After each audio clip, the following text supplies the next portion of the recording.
ప్రస్తుతం 2 తెలుగు రాష్ట్రాల్లో ప్రకంపనలు సృష్టిస్తున్న మాట రేవ్ పార్టీ. బెంగళూరులో జరిగిన ఓ రేవ్ పార్టీలో పాల్గొన్న వారిలో ఎక్కువ మంది తెలుగు వాళ్ళే ఉన్నారని, అందులోనూ రాజకీయ సినీ సెలబ్రిటీలు ఉన్నట్టు ప్రచారం సాగుతోంది. ఈ క్రమంలో ప్రస్తుతం ప్రజల్లో ఓ రకమైన ఆతృత నెలకొంది. అసలు ఈ రేవ్ పార్టీలు అంటే ఏంటి? ఇందులో కేవలం సెలబ్రిటీలు ఎందుకు పాల్గొంటారు? అసలు ఆ పార్టీలో ఎలాంటి పనులు చేస్తారు? వీటికి ఎందుకు యువత అంతగా అలవాటు పడుతున్నారన్నది.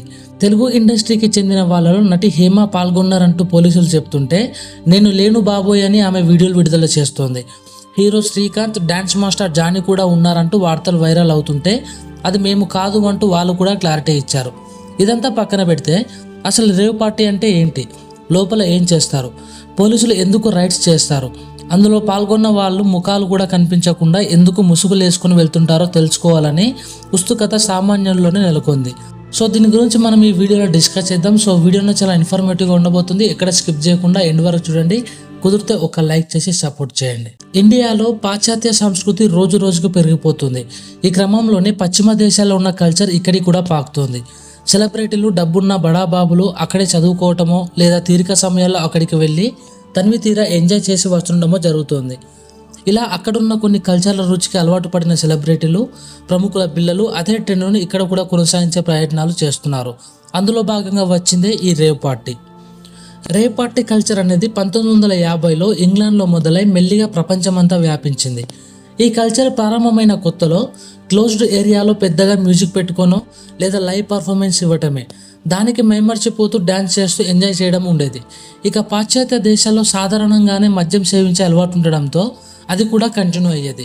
కాగా రాను రాను ఈ పార్టీకి అర్థం మారుతూ వస్తోంది. వైల్డ్ బిహేవియర్తో చేసుకునే పార్టీలకు రేవ్ పార్టీలను పిలవడం మొదలుపెట్టారు. క్రమక్రమంగా ఈ రేవ్ పార్టీ కల్చర్ చట్టవిరుద్ధమైన కార్యకలాపాలకు వేదిక అవ్వటం ప్రారంభమైంది. ప్రస్తుతం ప్రచారంలో ఉన్న మేరకు రేవ్ పార్టీలు చాలా గోప్యంగా సాగుతున్నాయి. దానికి కారణం ఈ పార్టీల్లో సెలబ్రిటీలు, ప్రముఖుల పిల్లలు మాత్రమే పాల్గొనడం ఒక ఎత్తు అయితే, ఈ పార్టీల్లో మద్యంతో పాటు డ్రగ్స్, అమ్మాయిలు ఇలా చాలానే వ్యవహారం జరుగుతుంది.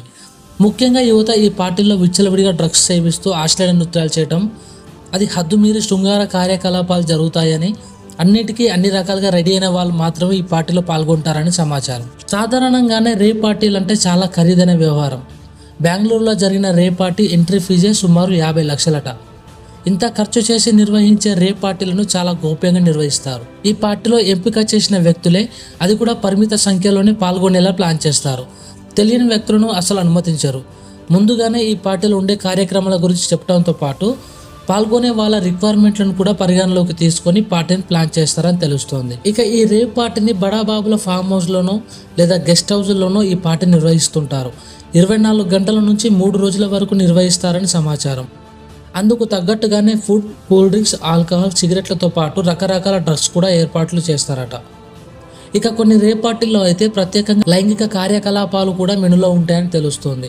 శృంగార కార్యక్రమాల కోసం ప్రత్యేకంగా గదులు కూడా ఏర్పాటు చేస్తారంట. అందులోనూ రకరకాల ఫ్యాంటసీ కార్యక్రమాలు రాయలేని విధంగా ఉంటాయని గుసగుసలు. అందుకే ఈ పార్టీలు నిర్వహించే దగ్గర సీసీ కెమెరాలు ఆఫ్లోనే ఉంటాయి. మొబైల్ ఫోన్లు, ఎలక్ట్రానిక్ పరికరాలను కూడా ముందే తీసుకుంటారని చెప్తున్నారు. మన దేశంలో ఈ రేవ్ పార్టీల ధోరణి గోవా నుంచి ప్రారంభమైంది. హిప్పీలు దీన్ని గోవాలో ప్రారంభించారు.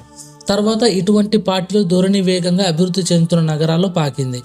ముంబై, చెన్నై, బెంగళూరు, హైదరాబాద్ లాంటి నగరాల్లోనూ ఈ కల్చర్ పెరిగిపోతుంది. సాధారణంగా ఇతరులకు ఎలాంటి ఇబ్బంది కలగకుండా పార్టీలు చేసుకోవడం వరకు ఓకే, కానీ పెద్ద పెద్ద సౌండ్లు పెట్టుకోవడం, మద్యంతో పాటు డ్రగ్స్ విచ్చలవిడిగా సేవించడం, అశ్లీల కార్యక్రమిస్తుండడం వల్ల ఇలాంటి పార్టీలపై పోలీసులు ఉక్కుపాదం మోపుతున్నారు. సాధారణంగానే అనుమతి లేకుండా పార్టీలు చేసుకోవడాన్ని పోలీసులు అంగీకరించరు. ఇక రేవ్ పార్టీలు అంటే కఠినంగా వ్యవహరిస్తుంటారు. పార్టీలపై రైడ్ చేసి అందులో డ్రగ్స్ వినియోగం ఏమైనా జరిగిందా లేదా అన్నది చూస్తారు. మైనర్లు ఎవరైనా పాల్గొన్నారా అన్నది కూడా ఆరా తీస్తారు.